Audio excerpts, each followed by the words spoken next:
categoría. Vamos con los juveniles.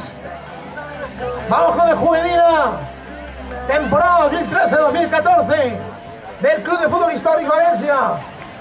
Un juvenil integrado por Jorge González, por Arán García, por Vicente García, Daniel Yabata, Carles Suárez. Venga, venga, venga, que hay que hacerse la foto.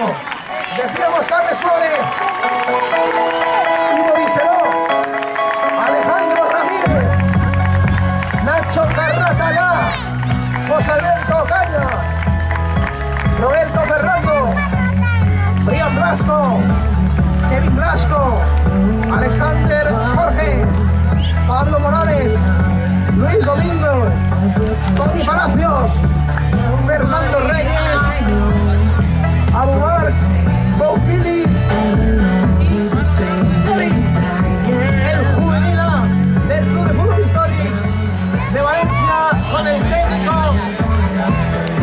Minchi. Un aplauso para todos ellos, para los integrantes del juvenil del Club de Fútbol Histórico Valencia, el juvenil. Aquí tenemos al técnico. Venga, venga, venga, venga, que ya salen todos los chavales, que estamos esperando. Menchi. Abrazo del presidente de la entidad. Y a posar para la foto. La foto hay que guardarla, que la temporada va a ser gloriosa. Ahora sí, nos vemos a todos. A sonreír, chicos. Que la sonrisa de la victoria, del triunfo. El juvenil Club de Fútbol Histórico de Valencia. Un aplauso para ellos, fortísimo. Que lo van a necesitar para la nueva temporada.